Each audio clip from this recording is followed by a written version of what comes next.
But good evening, everyone. Welcome to the wide range of careers that exist in conservation. Often people will think about conservation and the first role that comes to mind is being a game ranger or a tour guide, the most common name. But the field is really much broader. There are much more careers you can explore in conservation, including being a scientist, researcher, community engagement specialist, policy experts, educators, ecologists, and many other roles you can think of. They all contribute to the protection of nature. So our first speaker, we have Lawrence Kajura from Uganda. He works with Uganda Wildlife Authority and currently serves as the species specialist in Queen Elizabeth Conservation Area, where he leads the species management unit. We are so excited to hear about your journey, Lawrence, and experience what different species in management or what you're working on. And secondly, we have Dr. Funo Romeo. He's going to be our second speaker from South Africa. He's the wildlife veterinary and the senior manager in veterinary wildlife service at Kruger National Park, which is part of African national parks. And over the years, he has gained extensive experience working particularly with white and black rhinos and has participated in numerous rhinos dehorning operation as part of ant poaching and conservation efforts. So I might say if you want to learn anything about rhinos, Dr. Romeo is the right person to go to. And lastly, but not least, we have Charles from Tanzania. Charles currently works as the park ecologist with Tanzania National Parks, where he focuses on research, monitoring, and evaluation to support wildlife management and ecosystem conservation across Tanzanian protected areas. And also he's part of Youth Advisory Council and Leadership for Conservation in Africa organization later. Now allow me to welcome Dr. Funo. You're welcome. Feel free to share your screen as well. The same question, share with us your journey from your younger age to where you are today. What was it like? What inspired you to join conservation? Was it something at your younger age? The love for nature, how did it come to grow to where you are today? Thank you. Thank you, Diane. Good evening, everyone. My name is Rufuno, and the surname Nechitaba Dulu. Like I've been introduced, I'm a veterinarian within the South African National Parks in South Africa and based in the Kruger National Park. So for me, growing up, I grew up in a village. I was one of the two sons and with one sister. So you see there on the right, that's me, my mother, my grandmother, and my siblings. And then growing up, conservation wasn't really something that was in my head. Always dreamt of becoming a veterinarian. But with the influence of my father, he used to take us to the Kruger National Park. But still, I had nothing. I thought, because back then, I was born a little bit before pre-94, because back then in South Africa, there was, we all know about the apartheid and all those. So a lot of us village babies or Black people or African people, we never thought of even trying some careers because we just thought they were not for us. I mean, imagine me from a little village, which was also outside the Kruger National Park. Never ever thought I will ever work in there. I will just go there as a tourist. So yeah, growing up, I went to a normal government primary school in South Africa. In the same village, I was shipped to the boarding school, not because I was naughty. And then from there, matriculated and then joined the University of Pretoria, where still then I didn't know anything about conservation or even veterinary science. So I'll say, fortunately, my numbers were not that good, my mathematics, so I couldn't get in engineering. I ended up going into natural sciences, which someone showed me if I want to do medicine, but I don't want to work with people, better do veterinary science. That's animal medicine. So, yes, I started and then graduated 2013 from the University of Pretoria. And when we got selected, we were only three Black people who were going into veterinary science. And then 2013, I concluded my studies. And then still, conservation was not in my mind. Thought I was going to go work with dogs, cats, since those are the animals that I grew up around, chickens, cattle, and goats. So my love for animals has been there since I was a little child. My father was, I think, a big influence because he had a big love of animals. Unfortunately, he couldn't choose the right a career. He ended up being a teacher also because of the opportunities back then were not open for them in South Africa. So I feel like I'm also living his dream. This is what he wanted to do. And then from there, where it all started, from a little company called Vision Africa Wildlife, they approached me and then they asked me if I want to work with wildlife. That was never in my head because I thought when I'm done, dogs, cats, cattle, and goats, and chickens. So yeah, resisted at first. Eventually, I agreed and wanted to test it out.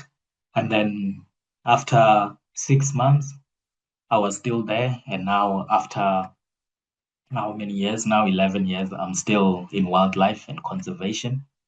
So yes, things got serious when I got a job in with South African national parks. When I started, I was the first Black clinical wildlife veterinarian with South African National Park, the whole of South Africa. And I was based in the Kruger National Park. So it was a lot. There was a lot. I learned a lot. Even 2021, we did a lot of de-owning. I only 2021, not even more than 6 months, I ended up de-owning about with my team almost 800 white rhinos. That's with me as a leading the operations as a vet. So yeah, also got involved with this program, Super Scientists, encouraging young kids or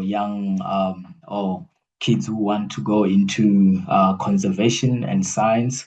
This program was also nominated as Game Changer Award.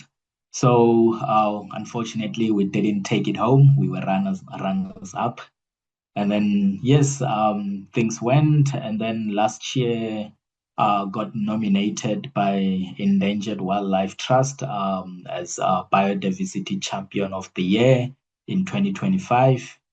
And then, yeah, and also I grew and have two little daughters, which are also guessing they're following my footstep, always there by my side when I'm in the field. And then these my favorite saying. The picture is still from the campaign. The super scientist, as veterinarians in conservation, we guardians of life, and our work is not just about saving animals. It's about safeguarding the future of life itself. So I will say this is me, and thank you, Ndolibua. Thank you. Thank you so much, Dr. Romeo. Was really to hear your story, from you living the dream of your father to now passing the interest to your children. Thank you so much for sharing with us. So without further ado, I'm going to welcome straight Charis. Then next question will follow later. Charles, you're welcome. from Tanzania, all the way from Tanzania. Thank you. My name is Charles Luchagula.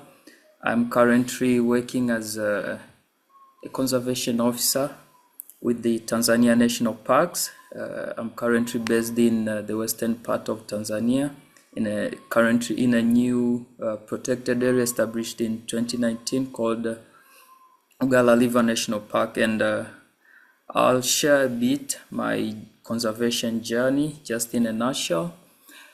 So, as the previous speakers have shared their journey, I think mine is no or less more the same. Born in 1997 near the Serengeti ecosystem, the Serengeti Mara ecosystem. I think the fire of the conservation was within me, but like not yet burning. Like perhaps in the future I would say like, yeah, maybe it was there, but I didn't notice. I think my journey started with the African College of Wildlife Management, MWECA, where I started for 3 years, starting from 2017 to 2020. So I graduated from the College of African Wildlife Management, MWECA, in 2020. And the graduation came with a bit of pressure, like I'm done with school, what follows? What am I chipping into? So all those kind of pressure came like in 2020, not 6 years back. And sometimes I reflect and I said, yeah, why did I have all that pressure? But like it's there and it's natural.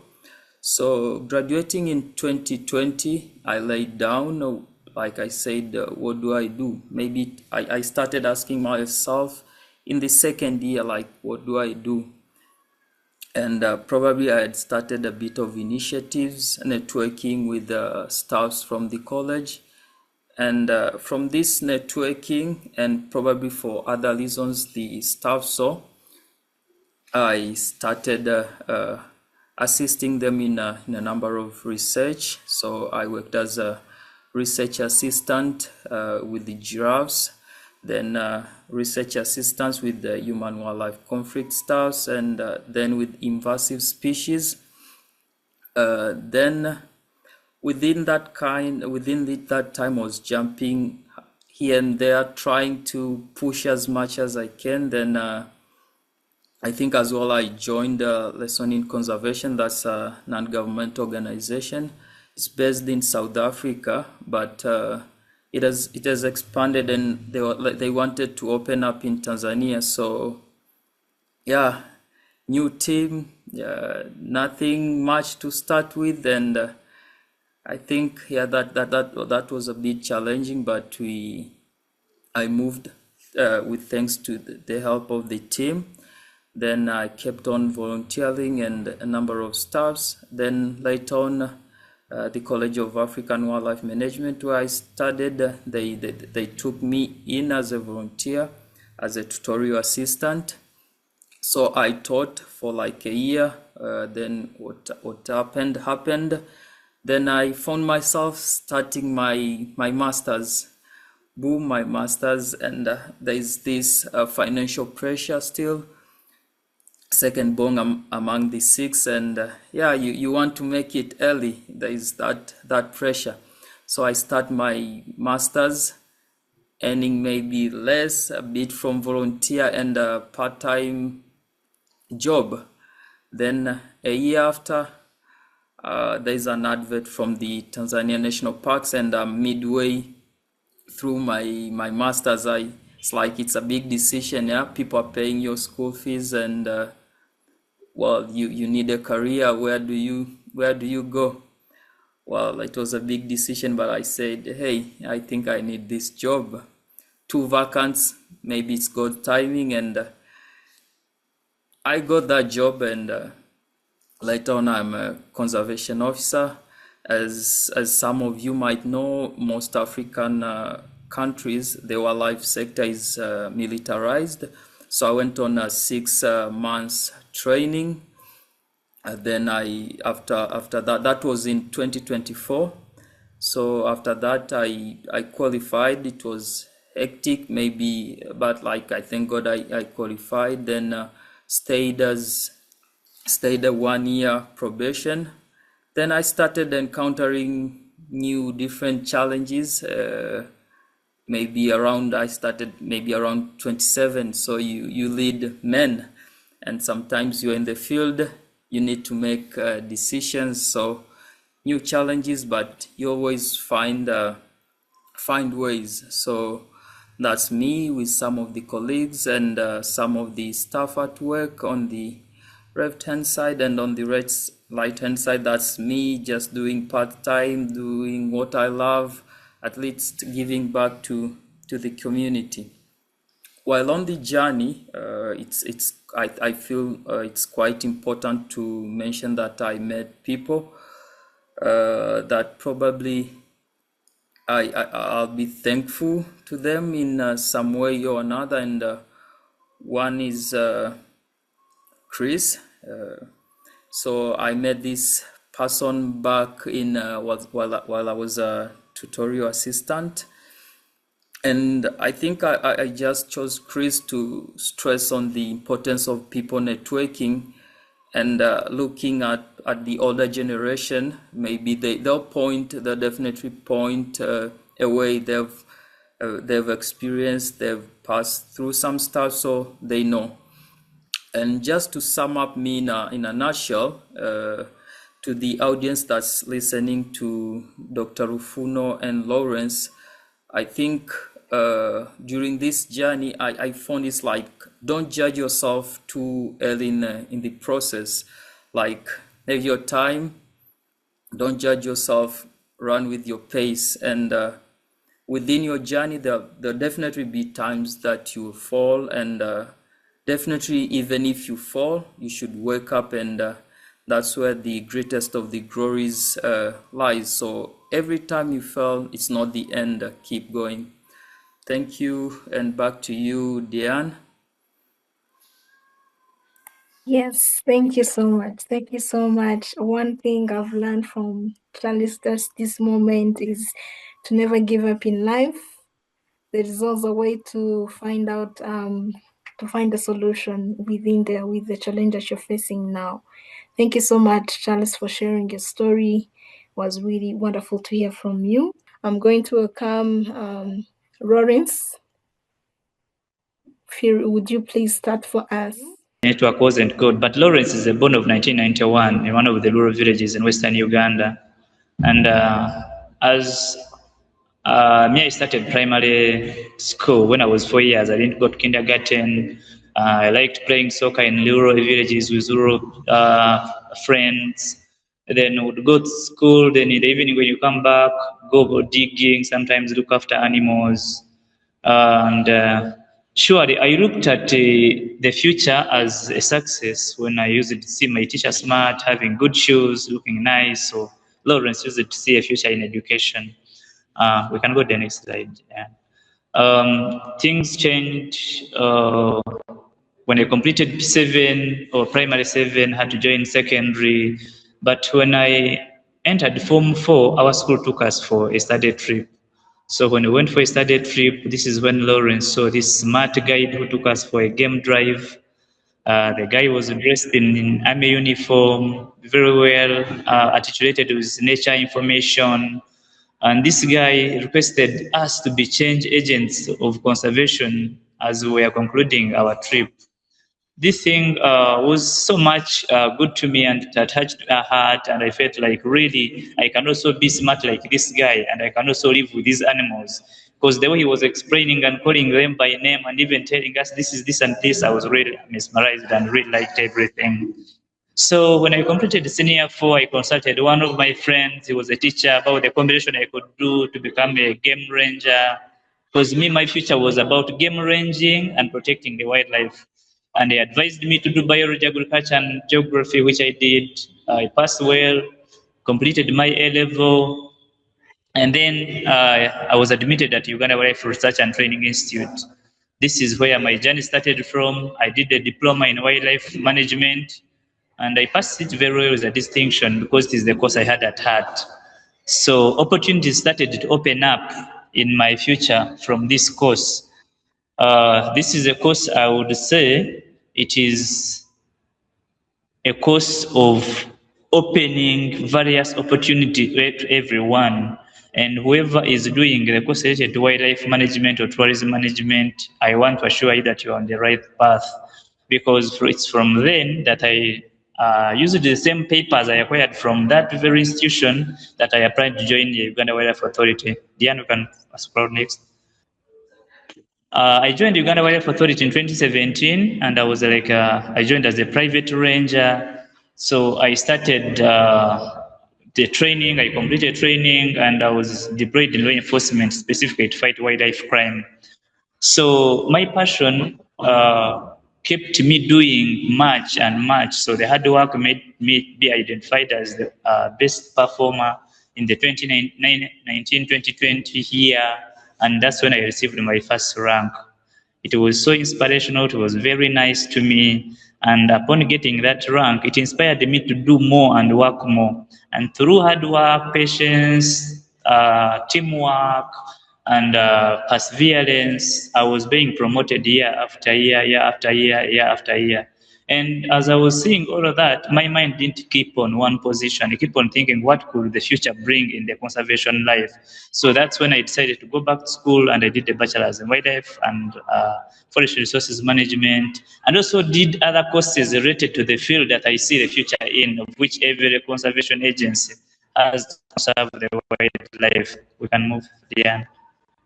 So if everyone is seeing my screen, the person you're seeing with the yellow kind of like ribbon on top, that was the Lawrence, who was undergoing training in 2017. And that's how I could look like, and I was not seeing any life in this. I was thinking what would come next after this training. But passion kept pushing me. And the second person here was the Lawrence after passing out. That was my first deployment in law enforcement as a private ranger. Yes, so after my pass out, I was doing the work, but it was out of passion. And after pursuing various courses, as I told you, I could always take myself out of school, go and study. Sometimes tuition is not enough. You have to do the enforcement work, but I would still go back to school, and I managed to achieve and graduate and gotten that bachelor's. And now we can proceed to the next level where everything now transpired from passion to doing other things that are beyond myself. So when you look at this position where I am currently, I'm the species specialist for Kweneda-based conservation area under Uganda Wildlife Authority. Due to passion for wildlife and working, I have so far reached where I can do animal rescues. Here we are collaring an elephant for monitoring. That was a lion that was having a problem with the tongue, and we are treating it. And on the right, far right, that was a snared elephant. We are removing a wire snare. So it is now transforming from the ranger that I saw from the other time and to the other person of being a specialist in rescuing wildlife. So my conservation journey has always been changing, transforming from who I was from the childhood that I didn't think about conservation to who I am right now. So these are one of the activities I do due to the passion of what I went through from the college, and the knowledge I got from the college is the one that made me who I am. I always have the trainings for fellow students who are on the same institution where I passed. So this was a study on the animal restraint. Why do animal restraint? So I always feel like I should also impact the knowledge I got from the institution that made me who I am to other upcoming students. And I would also implore everyone, wherever you are, knowledge shared is knowledge gained. You always share knowledge and you remain with it. Please, at whatever time, whatever the cost, share the knowledge with everyone. I wish to say, Diane, that the Lawrence, who is a species specialist right now, didn't have passion from childhood, but just came as I saw the game ranger. Thank you so much. I think the process has been one of the things that every speaker tonight has mentioned, that you need to trust the process as you grow. Growth takes time in careers, and to not give up easily. It will start tough when you don't know where you're going. Like just how Lawrence just mentioned that sometimes you don't know if this is even your career or if you have even the interest, but with time you figure out your journey, you figure out what niche can I focus on in my career. So thank you, everyone. My first question is going to come around many people or students, as we may have students within the room with us, think that conservation careers mainly ends with being a game ranger. But I think from now we have heard that it does not. But I want to ask our speakers, from your experience, what are some of different laws that actually exist in the conservation space from what you just said? Probably you can quickly highlight to some of the laws that you begin with, or the entry position that you begin with, to the position that you're having today. Dr. Romeo, if we can begin with you. Okay. Yeah, I believe that's that's the notion. People, when they think conservation, they think the game ranger, game guard. But there is a lot. I mean, up until today, have met a lot of professionals within conservation who also it includes game guards, and you have pilots, you've got also conservation lawyers, environmental lawyers, you've got also within the law enforcement, you still have the investigators, environmental investigators. You've got a lot, scientists, there are a lot of people sitting in the labs, researchers and scientists. What we are doing now, being able to manage this conservation, and I mean, we there are people doing the work sitting behind the scenes who are scientists. I mean, there is a lot. There are a lot of professions, and you get things like also into the marine. We always forget the marine, the freshwater ecologists, marine scientists. Those are kind of things that we forget because we live on Earth. We forget that the ecosystem also includes the marine side of. And Charles, you talked about Aria in your presentation. You mentioned about how you met your challenges along the way and how you kept moving forward. You allow me to use this word. Probably you're good at finding solution at the end of the day. You know, you're a man that never gives up. Now, I want you to share with us. During your challenges, what is one thing that keeps you moving forward? Or probably could you even share with us part of challenges that you met and how did you navigate them? Thanks, Diane. So, being young and being a leader definitely comes with challenges, particularly in the African system. Like that's the system I'm used to. So you have elders, or you have people who are there and they know a lot of stuff, and you are young and you need to lead them. So at some point, just not to lead and sometimes make decisions, sometimes give orders in the field that I'm working in. Sometimes maybe punish, sometimes do stuff. So one of the challenges that I would like to share today, it's a bit of a field story. Just happened recently. It's not a thing that, like, it does happen frequently in the field, but like the challenges I meet now and then, it's like it when it comes to decision making. So one day we are planning for field trip. We want to lay out camera traps in the Ugala River. So our camera traps are set. It's a rain season, so we use an alternative mode of transportation. Sometimes we use a tractor, like water is like it's so high. So we check the driver is not reachable. What is an alternative way that can be used? there's motorcycle. So it's like it's 30 kilometers. Oh, we can use a motorbike. So 30 kilometers, 6 people. Second in command, but like I am the host, so we move. So maybe maybe we moved like up to 20 kilometers. One of the motorbikes broke. Oh, we didn't expect that. So we have that. The road was quite messy. So we said, oh, we are not coming back with this road. So we use another road that's maybe 60 kilometers. I think we forgot. Maybe we just hoped like we'll use the 60 kilometers, but we forgot to check the fuel. So while driving the 60 kilometers, 2 of the motorbikes out of fuel. That was around 7 East African time. You have people and you need to make decisions. So we say we move. We started moving. It's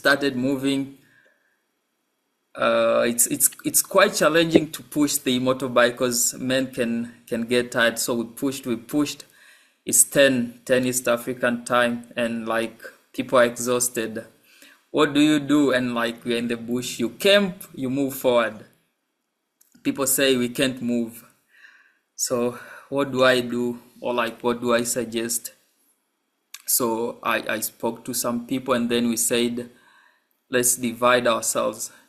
But keep in mind, men are armed. So there are rules and protocols for people who are armed. One of the very basic is like an arm never walks alone. So it should be 2 people. Like at least the minimum number should be 2 people. The math is not mathing. How do you divide the people? Like we had 3 arms. The math is not mathing.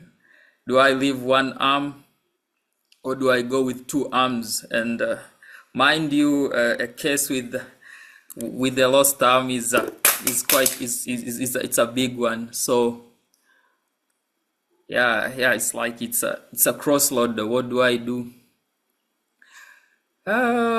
We decided like few people should go out and try to find help. That we are talking maybe about walking 30 kilometers. So go with one motorbike that still had fuel.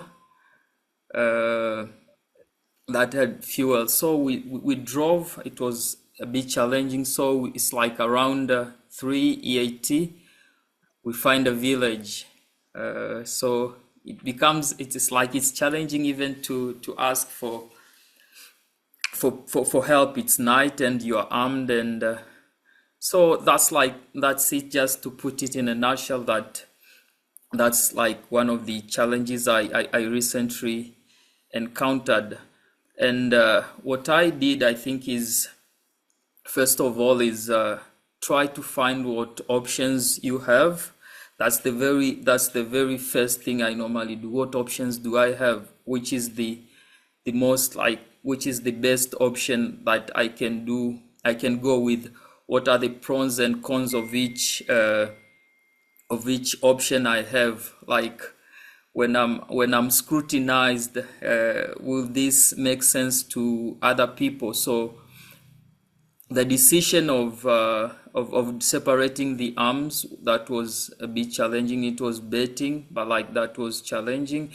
But as well, being a leader, you need to be the example. You need to lead. So I was exhausted, but like I said, yeah, man, I need to push. So that's just in a nutshell. Thanks, Diane. Thank you so much, Charles. I think your challenge that you just shared was really a puzzle, really a hard one, but I'm glad you were able to figure out and you're able to rescue the entire team. Thank you for sharing such a wonderful story. And now I want to move to Lawrence Kajura. I want to ask a question related to area career lessons. Looking back at your career, what is one lesson that shaped how you approach your conservation work or your work that you're doing today? What is one lesson, one or two? Feel free to share on that. Thank you so much, Jan. If I'm to share, one of the critical thing that can shape your career in conservation is figuring out and looking at where conservation is and where will it be tomorrow. There is always a change in dynamics. You find maybe uh, a certain course has been on, or maybe what we are doing is on, but we need to add value in us. What I'm referring is have to keep yourself updated all the time. Keep yourself updated over the time. So if I was to say that I keep my knowledge only on the basic knowledge I got from training, I wouldn't reach where I am today.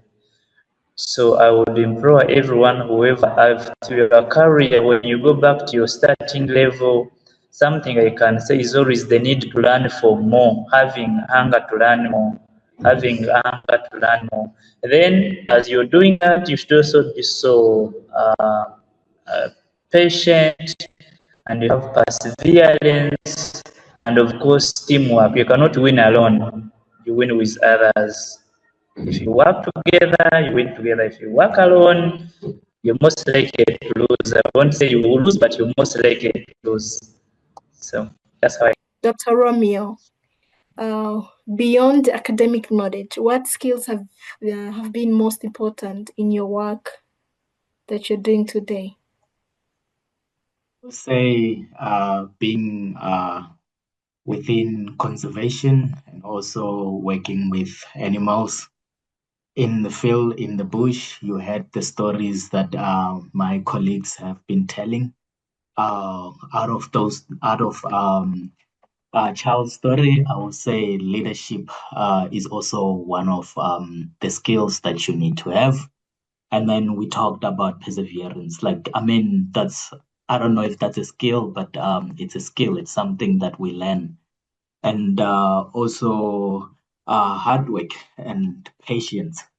I've got whenever I'm with the vet students, when they go along with me, they always ask me what's the combination, what drugs do we use for this animal. So I always with my abbreviations when I'm talking, if there is a combination of drugs, which abbreviation is BMM, I always add a P in front, and they always ask me what's the P for, because the others have the names are told. I always tell them patience. You in the bush, you're not in the zoo. Conservation animals, your patients, I mean your patients animals, they don't come to you. You have to persuade them. It's either you follow them, you persuade them to come to you. So you can chase one animal for the whole week. I have a colleague of mine who drove about 900 kilometers, I mean, chasing one animal within a week. So patience, I would say, for me, comes first. I have a story where I had to drive about 6 hours to go remove a snare from a wild dog. I mean, it's an animal that you're not even sure if you're going to find it. But it took me 2 days to find the animal. And the animal wasn't looking good. It was bad. And I decided I'm not going to put this animal down. I'm going to try treat this animal. You know, wild dogs, they live in a pack. So treated the animal, also put a collar on that pack since we're collaring each and every collar in the Kruger National Park or in the Greater Kruger. Since you know wild dogs are endangered animals, we don't really have a lot of them left in the world. So yeah, fast forward 3 years later, I had to go back because that pack disappeared in my head. That animal didn't make it. I went back to collar the pack. The same, I didn't know it was the same pack. So I went there. Also took me 2 days to find an animal to collar within that pack. So I went early in the morning the following day. I didn't go home. I had to stay there, live there. So I the animals were hunting, those dogs were hunting, so none of them wanted to come closer to me. So I tried. There was this one dog, a male, but I was looking for a female. But there was only one male that was coming closer to me. And then I decided, no, I should put this collar on this male, and then I'll come back again and try a female. At least I will know where the pack is. When I checked that male, I scanned, I realized, no, I've worked with this animal before. Because actually, I sent the picture. We have an AI system that identifies each and every wild dog by its patterns, just like your fingerprints. So when I sent a picture of the animal, one of my colleagues sent a WhatsApp back that, this is your dog. I was like, which dog? It's like, no, you've worked with this animal before. And then the dates I still remember, it was the 8th of February. I can't remember the year. So it was a dog that I thought didn't make it. And that dog, I found it again 2 or 3 years later. So that also, it shows that patience, perseverance, hard work, and also it's one, I mean, those are a couple of skills that you need. But the most important one for me is your emotional intelligence. So, I mean, the job that we do, there are a lot of emotions flying around. There are times where you have to put down animals, you have to finish animals that are not, you see that you make a decision that is not going to make it. No matter how you treat them, they're not going to make it. You just have to finish them off yourself. And that, I'm telling you, it takes a lot from you. And also, losing an animal that you're working with, it dies. That also, it takes a lot from you, but still you need to get up and continue save more animals. So if you don't have that emotional control, it will take you days to recover from such incidents. So yeah, that's me right there. I hope this answers and clears up with the students listening. Thank you. Yes. Thank you, Romeo. Dr. Romeo, thank you so much. You really closed on an important topic, emotional intelligence, and I think it could be another topic. And I'm just wondering if it is a sub course that you studied during your school. Do you perhaps know, Dr. Romeo? Because here It's we are with some academic directors who could input that for students in case it is not there. It's something that needs to be taught at school because it's this is what I've picked up within the years. I mean, from my first years of working, my emotions were all over the place. It's either making a decision in the field while you're too excited or while you um, way down and sad because of the previous incident that happened that previous hours or previous days. So making those kind of decision while you're there, it's very dangerous. You can put your patients, which are animals, at risk, and also your team and yourself by making those decisions while you're not in the right space emotionally. So it's things that are very important and also needs to be looked at and also taught in schools. I would like to, my next question is going to be about, again, some of the challenges in the field, and I want to hear from Lawrence. Conservation work can be rewarding, but also can be also challenging. Can you share one challenge that you faced or encountered in your career, and how did you navigate it? Thanks so much, Diane. I think mine is kind of like a story that almost made me lose path. When I completed my training and I was deployed, the first day we went to the field, it rained for about 24 hours non-stop. So that's the day when you had just joined, we had no class, it was raining on me, the way I am. My fellow friends had protective gears, but I didn't have.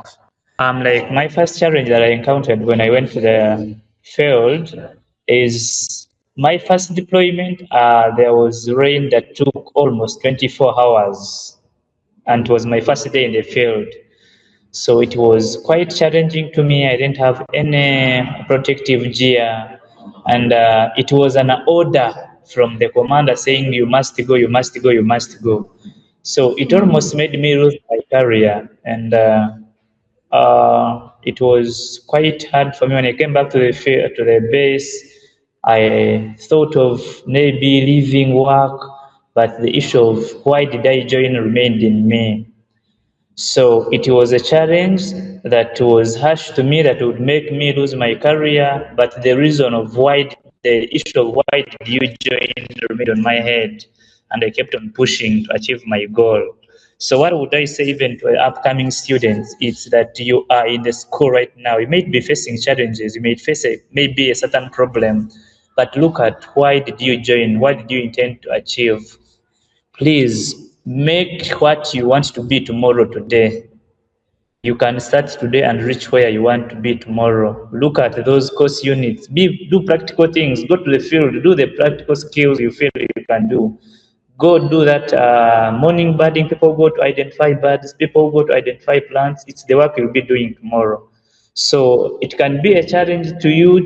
They are quite hard today, but as you keep on practicing, you will overcome over time. So to me, that thing of being harsh and the weather condition being tough on me was a challenge, but perseverance and the reason why I joined made me withstand, and at least I've reached where I am today. Thank you. As you just heard from Lawrence, perseverance is the key to you to keep moving forward, and you're gonna make it at the end of the day. Charles, would you share with us a moment in your career where you felt like your work truly made a difference? And if you don't mind, you can share a little bit about that story. Thanks, Diane. So definitely there are a number of, but like in particularly today, I would put on spotlight the background of the video. So on the background, that's me, Charles, my team, McDonald, Jocelyn, and some other few people, and some kids. So the kids are from an orphanage center. So some groups like a bit left out. So once back in either 2022 or 2023, working with the lesson in conservation, we organized this trip.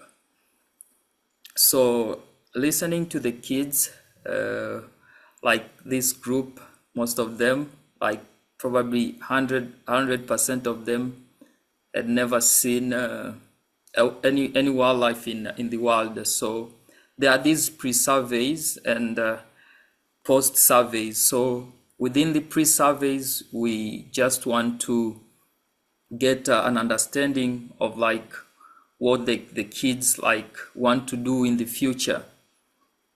So some wanted to be teachers, some wanted to be doctors, some pilots, and maybe one or two, one like police officer, and I think one of them wanted to do something related to conservation. So normally with lesson in conservation, like it was 6 days, like six lessons, and like the last of the sessions you take them to the field. So taking these kids to the field, Arusha National Park, that was the nearest. Some of the kids cried, some were happy, so it was mixed emotions, happiness and cries, like, but beautiful, joyful cries, and like people seeing their first ever giraffe and so on. So afterwards, we did a post survey. So with the post survey, I mentioned there is that question, like where you want to see like their careers before the intervention, and another question was like, how many children do you want to have when you grow up? So in African countries, it's not a thing that's like many wanted to have 7, 10, and children and stuff. So the post surveys, they were quite interesting, and that's where I felt like something has been done. So the number of people who wanted to join and do conservation increased just from the field. So that made me feel, oh, I'm doing something impactful. And like many other like stuffs, maybe like there was one quote like from the kids, and it was lovely, and just to see that. And most importantly, it's with the team. I understand like the team, and it's that way the team put effort, like they did effort, and they were good guys. The team had good guys. So looking back and seeing these people that I worked with playing part in conservation in different areas, Mark doing great job, Jocelyn with tourism, Elliot as a game officer.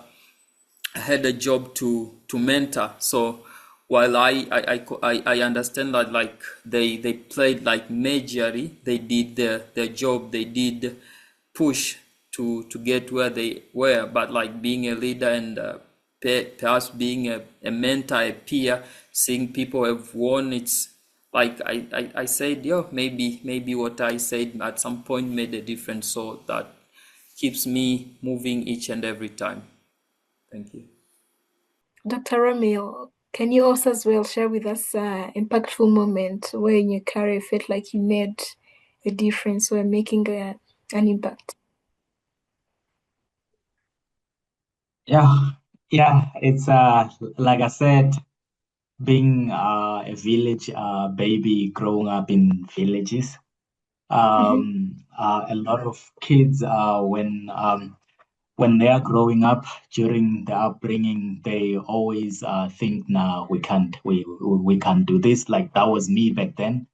But when they see someone who comes from a similar background, which was maybe worse, they they get motivated. I also have I founded one of the founders of the orphanage. It's an orphanage in one of our villages here, the neighboring village that I founded back while I was still in varsity. So it's also ran by a church. So whenever I go there, like I see how those kids believe in themselves. They believe that they can do it, especially seeing me. We've got some filming that we're doing now. It's a short movie about my life. And then that movie, it also includes that orphanage and everything that will be that the film will make each and every, I mean, every little cent that the movie will make will also go to the orphanage. And yeah, I realized that I've made a lot of impact to a lot of young people, not just even others that are way older than me. And it's not a flex. We where I was born. My village is in between the Kruger National Park and another national park called Mabungubie that I also work at. And sometimes when you're moving in between parks, we have to fly with helicopters to save time because it's 8 hours in between. So with helicopters comes to 2 hours. In emergency, you'll have to go with a helicopter. So whenever I fly over my village. That sometimes we land and interact with the kids, and then you will see the joy in their eyes and them believing that one day they're going to be a vet, they're going to be a pilot, and then you talk to them, my team introduces the people, then even when you sleep very well, knowing that you've made a huge impact Also, the other one that's close to my heart is the program where we trying to get African vets into wildlife, meaning African vets, I mean black vets into wildlife. We've got a couple of black vets out there in South Africa, but they are not there in wildlife. So I've got a program that I founded with Contemplate Wild. It's an NGO where we look for a vet who's interested in wildlife. We give them internship within South African national parks, which we still pay them as vets. The salaries are being paid by that NGO. We get qualified vets who are interested into wildlife and put them into that program for 1 year. And then one of them that we started with, the program started 2 years ago. And then one of the vets that we started with, which I picked, didn't know him, but my heart just told me, this is the guy, this is your guy. And then I picked him, taught him everything. Right now, Sunparks ended up absorbing the guy. He's one of my vets now in my team, and he's doing well whenever he works. Whenever I watch him work, I get goosebumps. So yeah, that's even him when he tells his story, like you can hear that I have made a huge impact in his life, and he's not the only one. The program is still running. So from there, I asked him to run the program since he was the baby of that program. So that's the impact that when I look back, I feel, yeah, I've done something. And also with tourists, normal tourists, whenever I work close to the roads, I always go check if there is a young person or a kid there in the car. I always get them from the car and then they take a picture with the patient. Sometimes it's a wild dog, sometimes it's a lion, and then young kids. And then those people, they never forget it. They always call whenever they're in the crew that, oh, we back. And then I had one, it was don't know how old the boy was. He was younger. He looked younger than 10. We were dehorning next to the road. They parked there watching. I went and I grabbed him, took pictures of him, and explained to him, a young kid. That kid couldn't handle his emotions. He was just crying uncontrollably. So yeah, a year later, the father called me. He said, "No, the boy wants to be a vet." Then that's where I felt, no, I should keep doing this. For me, it's been a passion in conservation, and also the other passion for me is teaching and also promoting and also encouraging. And I'll be happy when I see one of my products are doing way better than I did. Thank you. Now, just that we are talking about even opportunities, how some of the students, some of the children that you gave opportunities.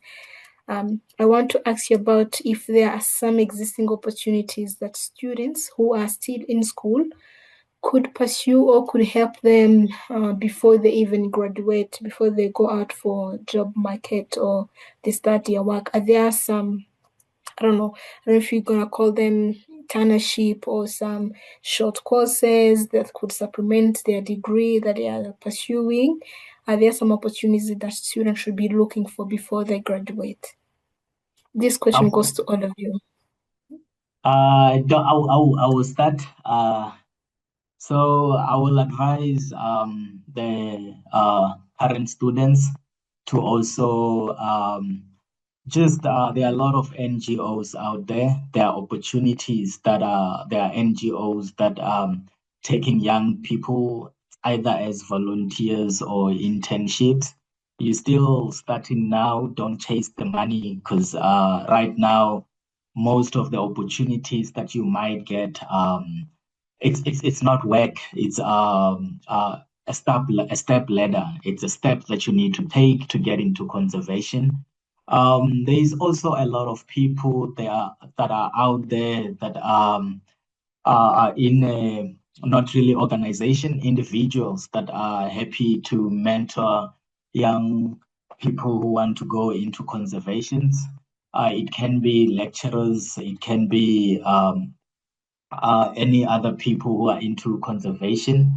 And then, I mean, for the people who are also, I don't know about other countries in South Africa, um, you can, I mean, for me, if a young person comes to me and they tell me what they want to follow, if it's within my career path, I will mentor the person, and I will also advise where they need questions, or if they are not sure if they really want to go into this. But in Africa as a whole, I would say we've got also have technology now. We've got internet. Spend most of your time in there researching NGOs and your nearest parks or reserves where you can volunteer. I think that's all I can say so far. I don't know a lot of other organizations that can help, but I mean, it's good to do your research. You have some opportunities that you would recommend students that they should be looking forward before they graduate? Thanks, Diane. I think Dr. Rufuno summed up all like that's needed, or that's majorly important to what young conservationists should focus on at this point in time, the college time. Be like a thing that would earn you skills, that would make you gain skills, being it's paying or probably not, but like it should be for the sake of I think, as Dr. Rufuno said, so there are a number of organizations like that would vary like from country to country, but like there have been a number of opportunities for young people being councils, and at some point there are a number of grants for people. It's not easy, but like trying is not bad. Like approaching elder people, approaching lecturers, and say, maybe you have this. How do we navigate through this? Like such kind of stuffs can help, like generate skills, be strategic. Like these skills, maybe after 2 to 3 years, will give me this, or will learn me this kind of career or job. Like perhaps start with, Funo said, volunteer internships. Like grant writing is not bad, it's not easy, but like you can do it. So I've like, there's a thing called Rafford Foundation. They normally fund master's students, but like approaching a master's student, like there's this opportunity. I can be a research assistant. There's Idea World, there's Mohammed bin Zayed. Those are areas that young people can check out and try. It's like, it's not easy, but like staying like on the giants, like linking up with giants, like that's one way to go. So back to you, Diane. Yes, thank you. Before I open up the Q&A session, Lawrence, is there some opportunities that you might have, you would like to recommend students who are still in school they can pursue, as in addition to what Romeo and Charles mentioned? That's cool. Let them do the best to do more of like practical sessions. Make sure you go for these budding sessions. Go for the plant identification. Have an extra skill on your paper, and when you give an opportunity in an NGO and you go for maybe internship, please do your best. Don't chase money. Don't be money hungry so that maybe you're out for money, but try to work towards what took you there. So it is every NGO that will always wish to employ someone they have ever worked with.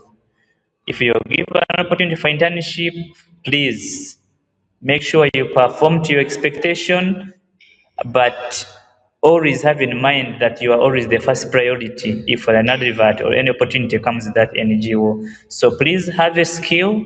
Learn those birds in the morning when your friends are going to look for birds. Go study the birds. That is an extra skill. If there is an opportunity, you're going to identify maybe plants. Have that extra skill. If there is maybe learning of animals, it is an extra skill, and it will always help you in the future. Thank you. Thank you, Lawrence. As you must have heard, all the speakers emphasized on having an extra skill, either extra skill in learning how technology is being adopted today in conservation, learn how AI works, every opportunity that you can get, grab it. That way it adds on. I want to ask about to all our speakers, if you could go back in your first year at university, let's do sort of like a reflection. What is one thing you do differently? Like Diane, me, I used to think that the moment you step in, your things are going to run straight away. Everything is going to move the way you expect. Like maybe if you're at school, maybe if you're in campus, whatever you're studying is right away how it will be working in the field. And everything will be like that. But that's why I'm emphasizing the practical bit of it, is that you will always find the practical thing in a different way. And for the time I've interacted with the students from various institutions, students take up more of the practical sessions. They learn more in practical sessions than any other thing. So if there is any academia here, or maybe the lectures are here, I would recommend students having more field trips where possible. Let the students go to the field, have that practical seeing. If it is maybe they are learning about how an animal is dated, the tranquilizing drugs, they learn more on something like that. But in the first year, if I to go back in the first year, I would really think whenever there is an opportunity of a practical learning session, I would go there, because me, I used to dodge them. Whenever they call for people to go for birding, I would not go. But I found out I was missing out. So I would change that and always go for the practical sessions. Thank you. How about you, Romeo? It was a long time ago. Not that long. So if I have to go, knowing what I know now, believe I will, number one, have a goal. Like, I mean, I didn't know what I was doing in first year. I don't know if that was a blessing, because I always think how, like, I didn't know there was such thing as veterinary science, like I explained from the beginning, and also didn't know anything about conservation, which I would say is something that the young student right now, you need to have a goal. You need to work towards a goal. And then I know you might have a goal and then life takes you somewhere else. But having a goal and a dream and have your timelines when you want to reach that goal, I think it also helps you focus. I think it's one of the things that I wish I knew what I was doing at first. But fortunately for me, things did go well. I mean, I will have a goal and know what I'm doing, and also research a lot, like what Lawrence said. If opportunities are given, I participate. Thank you.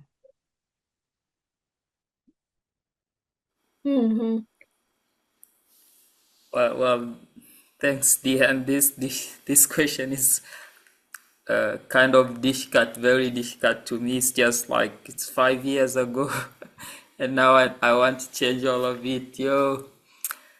Uh, what do I want to change? Well, this is difficult. It has been 5 years, but like definitely I would say understanding myself better. It's a thing maybe like that was natural, but like going back to first year, I think understanding myself better would be the very first thing I wanted maybe to happen earlier on. Maybe it's just the natural trajectory. So I think it was like maybe after third year, then maybe 3 years back.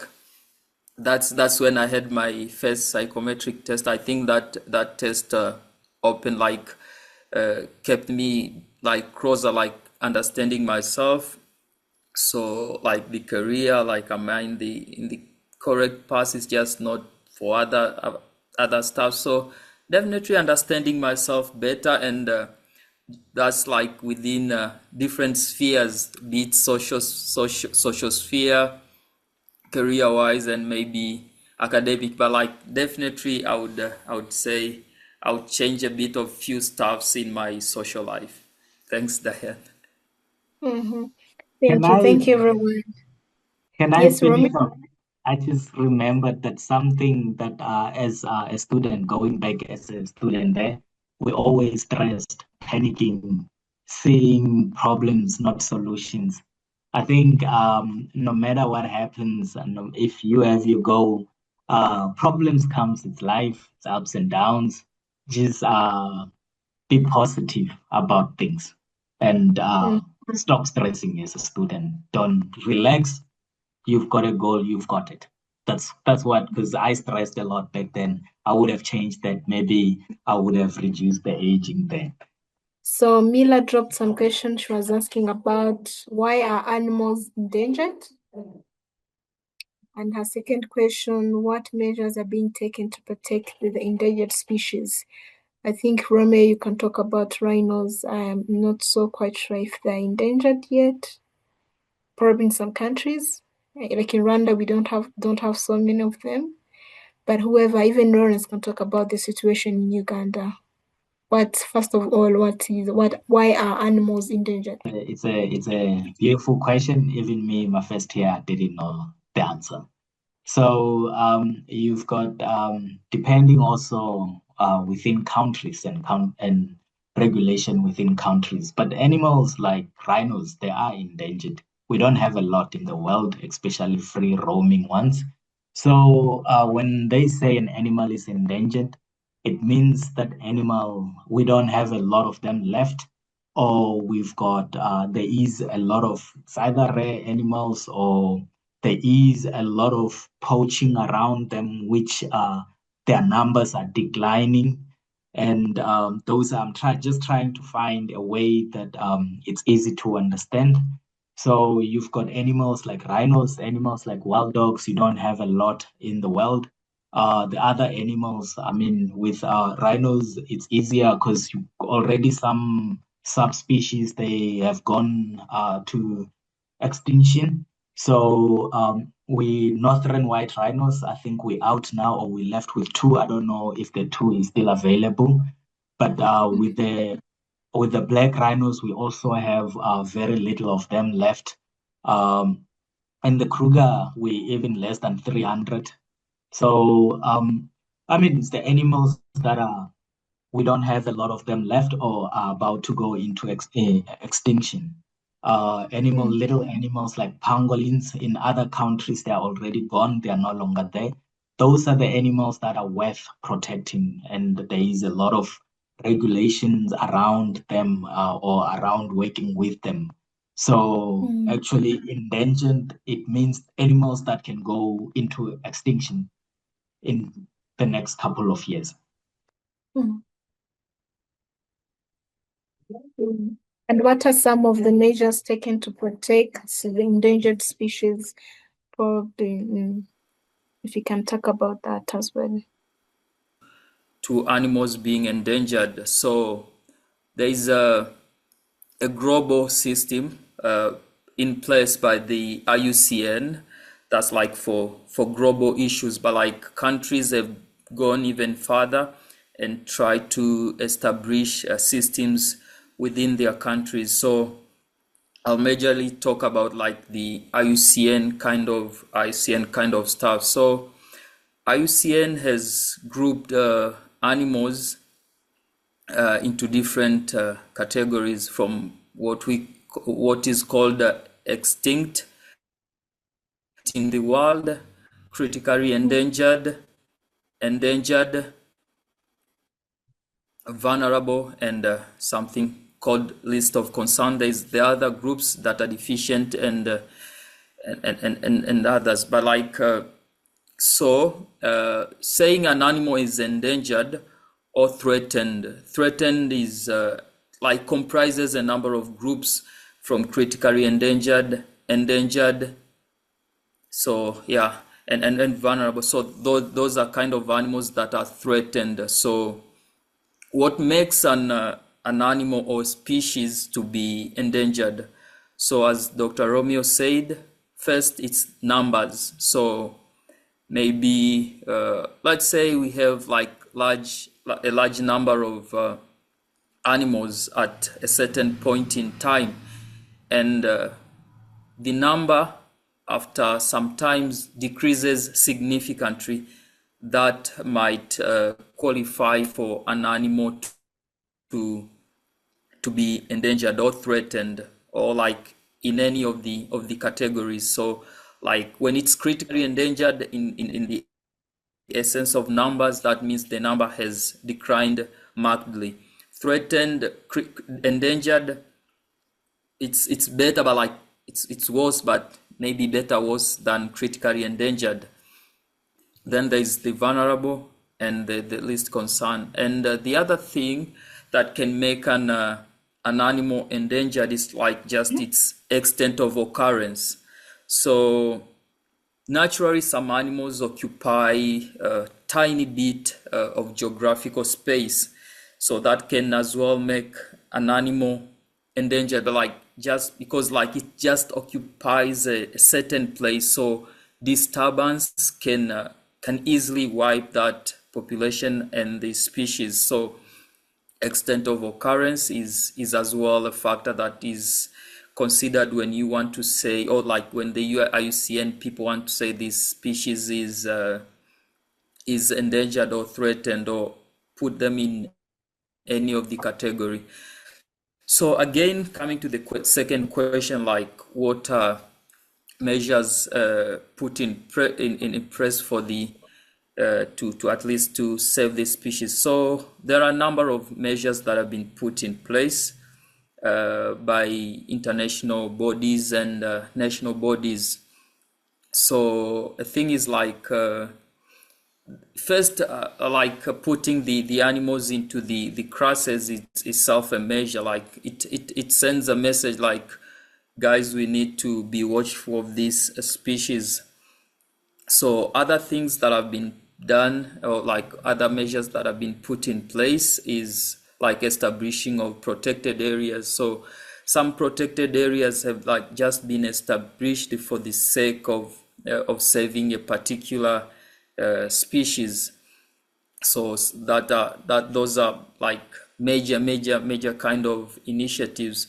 But like as well, the good work like that are being done on the ground by Lawrence and Dr. Lomio, that are put in place to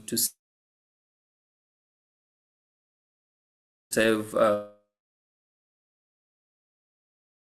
population.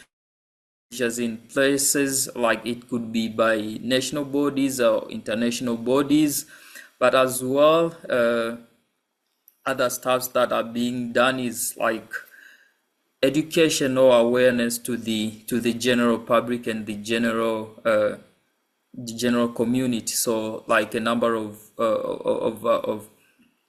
international and national bodies are doing good thing. AWF, I think, is quite a good example in Kenya. The Leadership for Conservation in Africa is doing wonderful job in different areas in Western, some in Tanzania, organizations like PALMS. Those all are doing quite nice job, like with conservation education, financing, and other stuffs. So like there are many things that are being done on the ground. Just to mention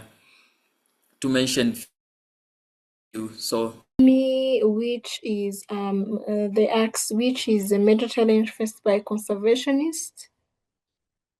And another question was from Vivian. If, for instance, you're a Kenyan student doing conservation and interested to work in other African countries to explore more African school, is there any opportunity for this? I think she's mentioning, are there cross-country opportunities? Let's say, Charles, you're in Uganda, no, you're in Tanzania and you want to work in Uganda or South Africa. Are there some of the opportunities that you know already exist? Okay, I'll start with the first question, the challenges. I mean, when you in conservation, you solving a lot of problems to keep our species alive, to conserve them, hence conservation. So I would say for me, when I look at conservation, the biggest challenge is humans, is wildlife, human or livestock interface. That's the huge challenge, and I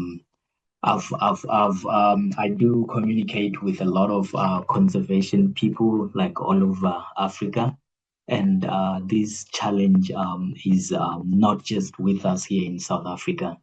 So that's also a challenge that we're trying to solve. I mean, there is a reason why you've got vets who are treating animals that got shot, um, rhinos that are being shot for their horns, snares that are being set. We're removing those snares, poisoning of wildlife. I mean, all those problems are being are started by humans.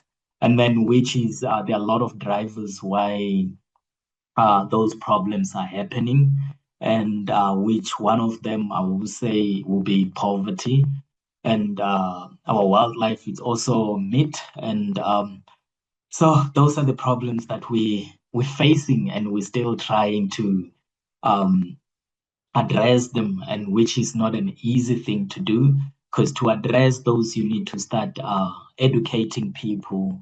Um, for my idea is when you educate the people, you start from the primary level, you educate the people, and also empowering people, teaching them how to sustain themselves. And also with the parks, like with sun parks, we also donate meat to the neighboring communities, because meat and also is also one of the drivers why people get in there and poach, especially meat poaching. So yeah, I think for me the big problems is human and wildlife conflict, and solving them. It's not an easy one. It's a huge one that we're also learning from each other. Different countries, we have conferences that it's just addressing those kind of conflicts. I mean, we're still learning, and I hope one day, Charles, you come up with a solution and come in. Yeah, thank you. And also, yes, the second question was, I mean, it is possible for if you are from another country, say Kenya, Uganda, and you want opportunities in other countries, can be Tanzania, South Africa.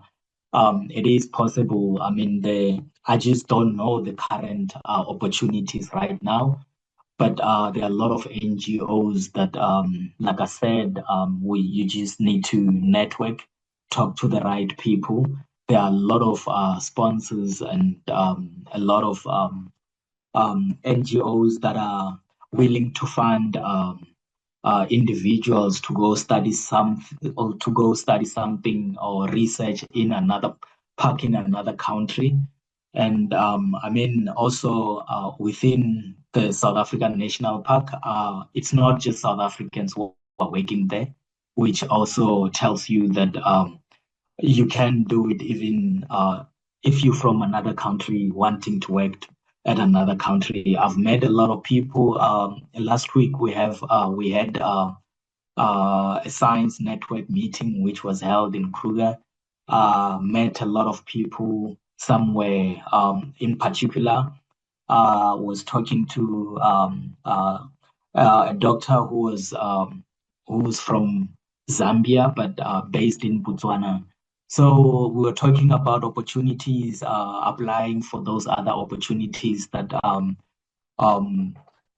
which organizations like African Parks and all those, they are based in different countries over Africa. So if you also follow those, you might get might find yourself working somewhere else, an opportunity all over Africa. Thank you. Around me to do a closing remarks with the speakers. Is there, if you can give us a closing remarks, action to call from all of you, then we can call it at the end. Start with you, Charles. Not much, but like to fellow young men and women out there. I think I said what I want to deliver earlier on. While during this journey, there are lots of stuffs. There is pressure. There's a bit of failing and definitely coming from an African setting. Pressure, like the winning pressure, is quite there. There are times like you want to win tomorrow and forget there is a natural trajectory that you and when that happens, I think you should go back, sit a little bit, and grab juice or water and say, yeah, I'm doing my best. Like, just do your very best, and the rest is to God. So that's my thanks, Dan, and thanks so much for the audience, like listening to us. That means a lot as well. As they might be gaining something, I myself I am gaining something: presentation skills and interacting skills, networking. I hadn't met Dr. Romeo or Lawrence. Like that's an opportunity. So thank you so much as well. Share screen. Romeo, Dr. Romeo, could you please give us a call to action or concluding remarks? Likewise, Charles. Likewise. And thank you so much for the opportunity. And since I've logged in here, I will say I have gained. My knowledge right now is more than what I had when I came here. So, and I'm guessing also the students is the same. Now they see things differently. Compared to how they used to see them before, and they have learned. And also, thank you again for an opportunity to talk, because that's what I enjoy doing. And hope I didn't talk a lot. So to conclude, I would say to the young people out there who are still trying to find their feet and also trying to find their dreams. If you can't do it, it definitely can't be done. So believe in yourself and just do it. Just do it. And stay positive. Now let's hear from Lawrence, all the way from Uganda. Lawrence, if you're still with us, would you give us your concluding remarks or your call to action before we close? Thank you, Diane, and thanks everyone. It's such a pleasure. Thank you so much, Share Screen Africa. I haven't met any of the three as we have been participants here as speakers, and I'm very happy I've got, I should say, now brothers in different countries. So I'm really grateful for this. It was nice interacting with everyone here. I really thank Share Screen Africa. You have always taken a step to everyone. And the message to the students, I would still tell them that the course or the career they have chose is the right one. If you follow some people who are strong believers, on the seventh day when God created man, he gave them the authority to oversee or take care of all the species or the animals on earth, and of which the animals are voiceless. They will not speak in courts of law, neither will they go anywhere and do their representation. So it's us to represent them. So the students taking or choosing this career, surely you're becoming, already you're selecting. If it is to go to heaven, you already have one mark ahead of others because you're taking care of God's creatures. Much, Lawrence, and thank you to everyone.